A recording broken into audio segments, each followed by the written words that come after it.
Try that again. Good afternoon, everyone. Shalom. I'm Shosh Badrosian from the National Public Diplomacy Directorate. I'll take a few questions after a couple of very brief points to share with you. Just make sure you put your questions in the chat of this Zoom with your name and your outlet. Today is Wednesday, November 26th, and day 782 since Hamas launched a war against us, kidnapping our people and holding them hostage.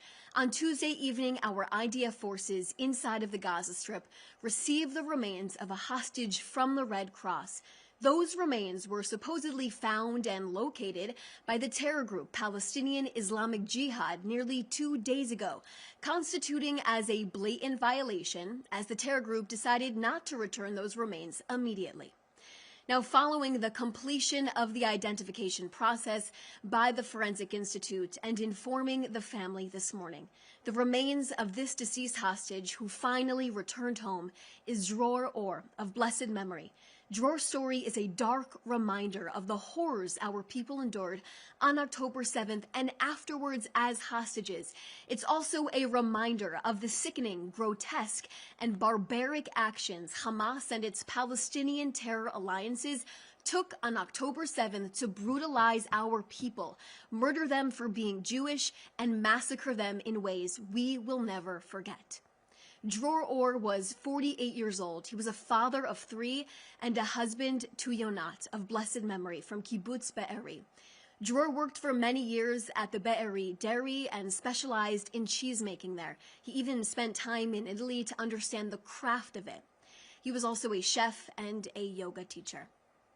On the morning of October 7th, the Or family took shelter in the safe room of their home, when terrorists soon after set the entire house on fire, causing Dror and Yonat and their children to evacuate through the window. Both Dror and Yonat split up and tried to escape, but were murdered by terrorists. Their children, their 2 children, Noam and Alma, were kidnapped alive into Gaza. They were held there for 50 days until they were released in November of 2023. Dror's children were released from captivity to learn the horrors that their mother was murdered on October 7th and that their father was still a hostage in captivity. It was announced in May of 2024 that Dror, in fact, was murdered on the morning of October 7th by terrorists. Today, after more than 2 years of holding his body and 45 days of Hamas and Islamic Jihad violating the ceasefire agreement, Dror's body is finally home and will be laid to rest. His children, siblings, and parents will finally have a place to peacefully rest their father as their tragic mourning period begins. May his memory forever be a blessing. We will tell Dror's story even when media outlets won't.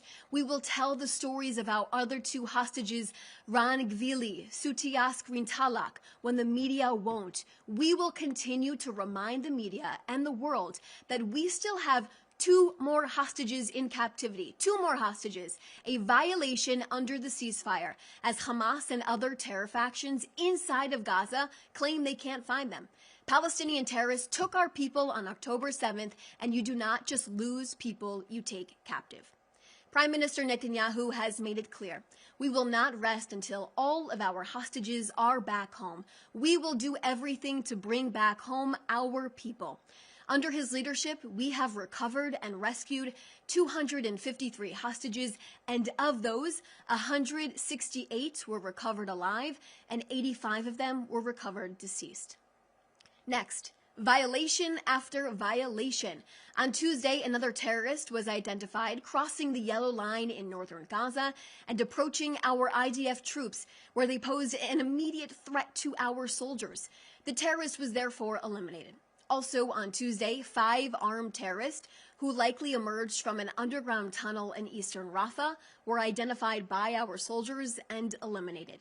Meanwhile, this morning, our IDF observation post in eastern Rafah identified 6 additional terrorists who likely also emerged from a nearby tunnel operating in the area. Following that identification, the IDF struck the terrorists while they attempted to flee. Now, following that strike, it was determined 1 terrorist was eliminated in a structure and 3 others were eliminated by our troops in a close quarters encounter. Our troops are also apprehended 2 additional terrorists terrorists who were in that structure as well. Over the past week, the IDF eliminated more than 20 terrorists and apprehended 8 additional terrorists who attempted to flee from underground terror infrastructure in that area. On Hezbollah, Prime Minister Netanyahu has made it clear this week that under his leadership, the state of Israel will not allow Hezbollah to rebuild its power and will not allow it to pose a threat to the state of Israel ever again. The Prime Minister expects the Lebanese government to fulfill its commitment to disarm the terror organization. This week, Israel took action to eliminate a dangerous terrorist and a mass murderer whose hands are soaked in the blood of Israelis and Americans. Before he was eliminated, Hezbollah's chief of staff, Ali Tabatabai, was working to rearm the terror organization after it suffered tremendous blows by our security forces. Prime Minister Netanyahu has made it abundantly clear. Israel operates without depending on anyone, and immediate actions to thwart attacks are carried out automatically by the IDF. Israel decides without dependence on any external party on how to defend itself, remove threats, and repel attacks. Israel is responsible for its own security and will secure all of its borders. That's why Israel is continuing to strike terrorism on several fronts. And I'll take a few questions.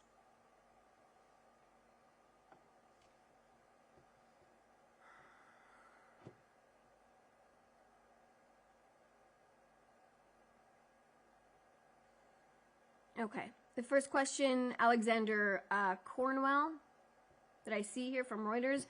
What is the purpose of the operation launched in Tubas this morning? How long will it last, and why has it been launched now? The Pope will soon be visiting Lebanon. What consideration has the Israeli government given to pausing strikes and other military activity in Lebanon during this visit? What efforts, if any, is Israel involved in ensuring the Pope's safety? What else did you write? And how has Israel coordinated with its partners ahead of this visit? And if so, and two, on Judea and Samaria, what I can share is there will be no safe haven for terrorists in Judea and Samaria. The IDF, Shin Bet, and Israel police continue to act forcefully to thwart terror activity and will reach anyone who harms or threatens our citizens, our soldiers, and our security forces as well. In terms of your other question, Alex, I don't have anything to add at this time.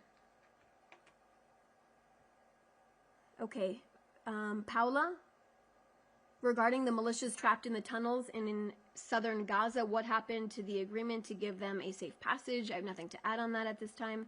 Good afternoon, Claire Duhamel from France 24. The army stated that the Operation Tubas should last for several days, and that's not a continuation of previous ones in Jenin and Nablus.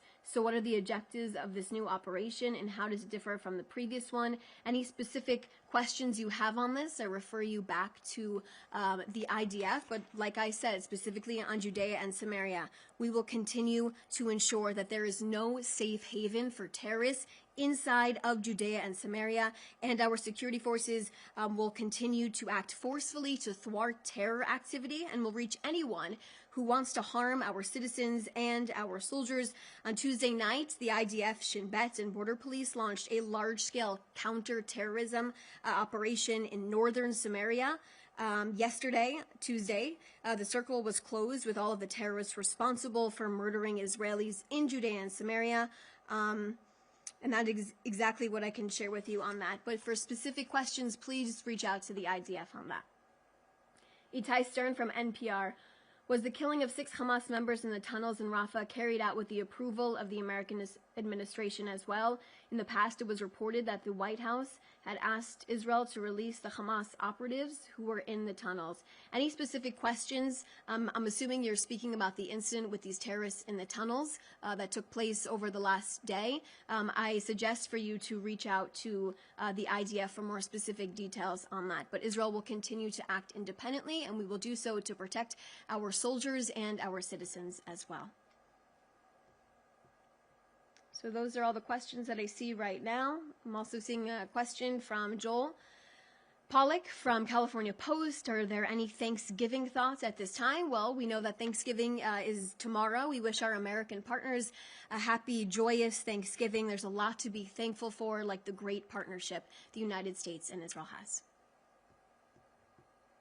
Those are all the questions I see right now. Thanks so much for joining us. If you have any other questions, please reach out to us. Appreciate your time.